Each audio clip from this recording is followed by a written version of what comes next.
नमस्कार, स्वागत है आपका मार्केट का पंचनामा में। हफ्ते का पहला दिन और मार्केट में अच्छी खासी तेज़ी रही वैसे। और बीच में एक डिप ज़रूर आई, लेकिन उसमें भी बाइंग आ गई और Nifty towards the end highest point पर तो नहीं बंद हुआ, लेकिन फिर भी ठीक ठाक गेंस के साथ बंद हुआ।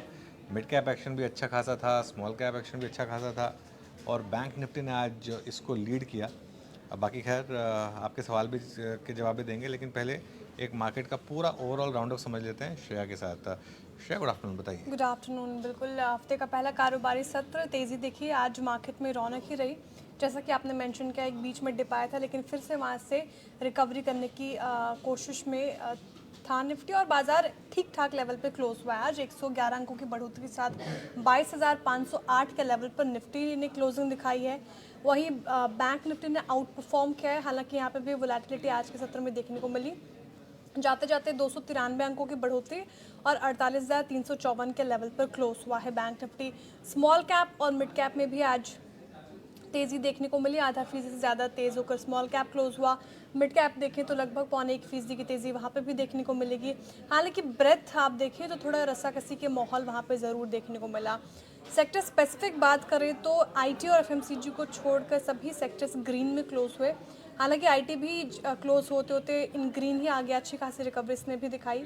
आज के सत्र में एफएमसीजी, पीएसयू, बैंक्स और रियल्टी पे थोड़ा दबाव देखने को मिला। और कुछ स्टॉक्स की बात करें जहाँ पे अच्छा मोमेंटम आज के सत्र में हमें देखने को मिला, तो आपको एनबीएफसीज की कुछ स्टॉक्स दिखेंगे जहाँ पे अच्छी खरीदारी।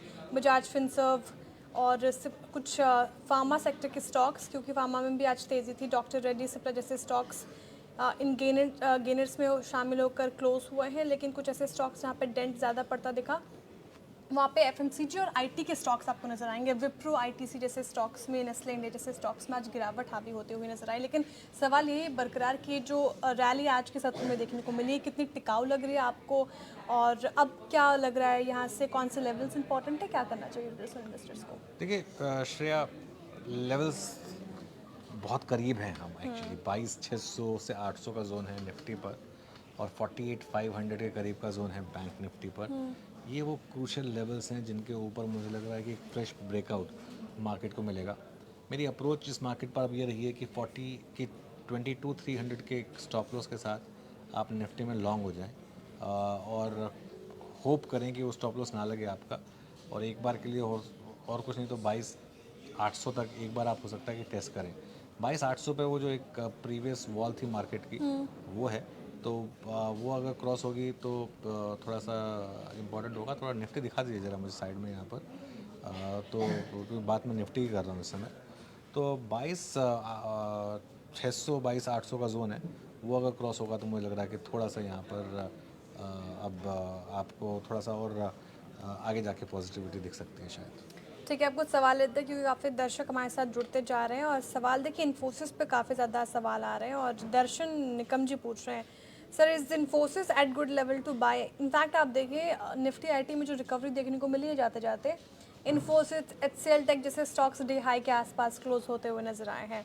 इन्फोसिस में अभी फ्रेश बाइंग की सलाह रहेगी क्या? करंट मार्केट प्राइस पे जिनके पास नहीं है वो इन्फोसिस ऐड कर सकते हैं? देखिए अगर आप एक इन्वेस्टर हैं तो आपको ये अब ठीक ठाक लेवल मिल रहे हैं।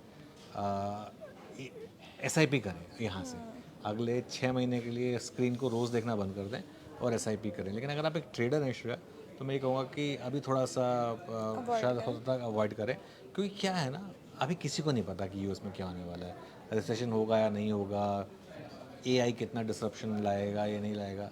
लेकिन मेरा ये मानना है कि हर बार कोई ना कोई नया रिस्क आता है आईटी में। हर बार इन्फोसिस में इस तरीके से करेक्शन आती है। अब देखिए 2000 का स्टॉक 1600 तक आ गया है ना, 20% करीब गिरा है। क्या एक बार के लिए 1400 जा सकता है? हो सकता है चला जाए, लेकिन वहाँ तो स्क्रीमिंग बाय हो जाएगा, है ना। तो मुझे लग रहा है कि आईटी में हर 4 साल में एक बार इस तरह की करेक्शन आती है। तो 2020 में कोविड के चलते आई, 2023 में वैल्यूएशन के चलते आई, अब 2025 में यूएस रिसेशन की वजह से आ रही है।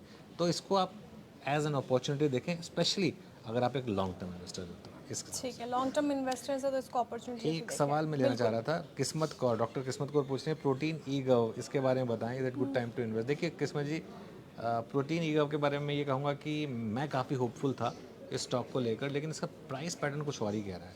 जिस तरीके से ये स्टॉक गिरा है ना, और इतने अच्छे इन्वेस्टर्स होने के बावजूद ये स्टॉक गिरा है, मैं तो कहूँगा कि इस प्राइस पैटर्न कुछ और ही कह रहा है। और वैसे भी इस मार्केट में ना इस समय फैंसी स्टोरीज के लिए जगह नहीं है।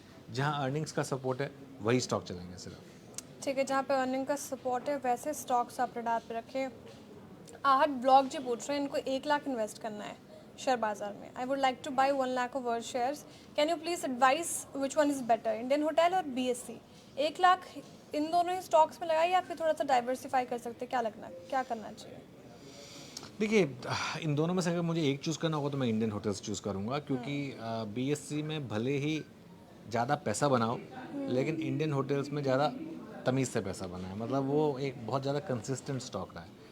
BSE 6,000 पहुँच गया, 6,000 4,000 आ गया। इंडियन होटल्स में 100 रुपये से रैली शुरू हुई, 900 रुपये तक गया, 900 रुपये से 750 ही आया, बहुत ज़्यादा नहीं गिरा, और अब 20 टन दिखा रहा है ये। तो मैं अभी भी अगर इन दो में से कोई चुनना हो तो मैं प्रेफर करूँगा इंडियन होटल्स वर्सेस BSE।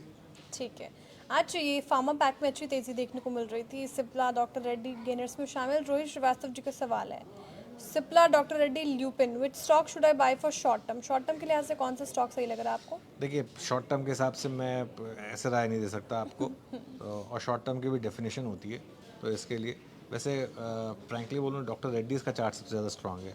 अगर आप एकदम नियर टर्म का व्यू जा रहे हैं तो वो मेरा व्यू होगा। आप देवयानी इंटरनेशनल में आपका व्यू फंसा हुआ हूँ। देखिए, फंसे हुए तो बाहर निकलेंगे, बहुत सिंपल है। अब पता है दिक्कत क्या है कि फंसा हुआ हूँ क्या मतलब है?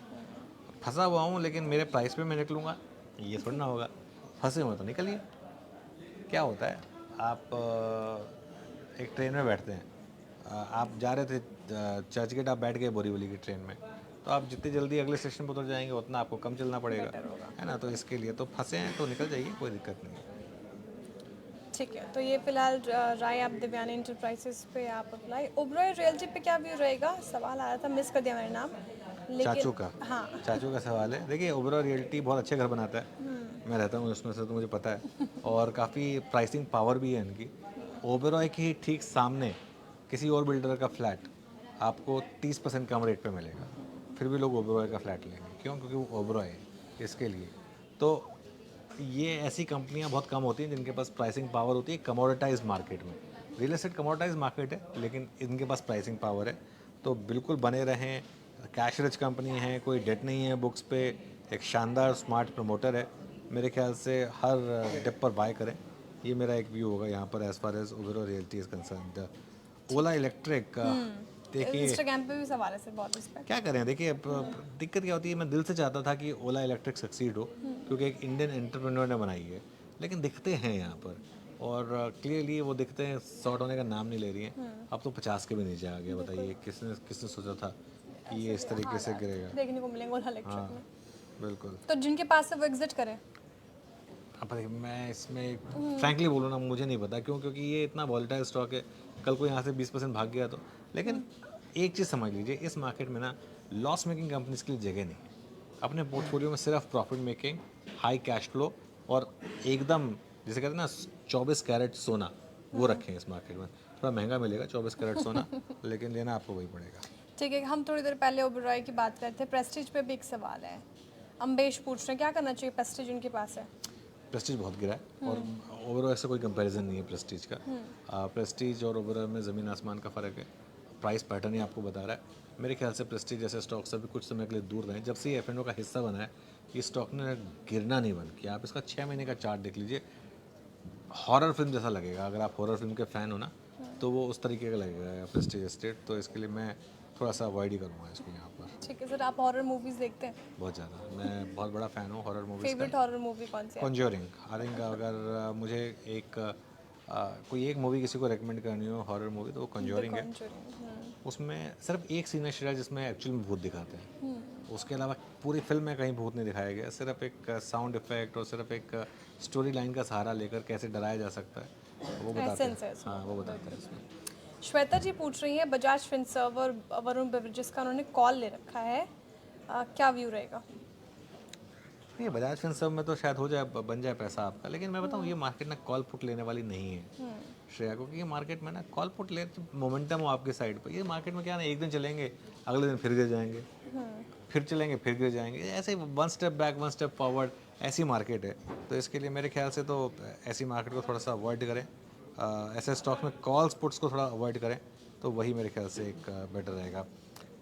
चलिए एक श्रेया, आज थोड़ा सा हम इसको जल्दी रैप करेंगे, लेकिन इसको मेकअप करने के लिए कल हम थोड़ा सा लंबा पंचनामा करेंगे, लेकिन आज मुझे थोड़ा सा एक कुछ काम के लिए जाना है, इसके लिए थोड़ा सा आज हम बिल्कुल। करेंगे। बिल्कुल, तो वाइंड अप कर लेते हैं। बहुत शुक्रिया सर, सब सवालों के जवाब देने के लिए, और दर्शकों का भी बहुत बहुत आभार। इस तादाद में तो जुड़ते हैं, रोज़ सवाल पूछते हैं, और जिनके भी सवाल रह गए होंगे कल हम उनसे दोबारा कोशिश करेंगे बात करने की। और जैसा कि उन्होंने भी मेंशन किया, ज़्यादा देर तक हम पंचनामा के माध्यम से आपके साथ जुड़ेंगे, आपके सवाल लेंगे।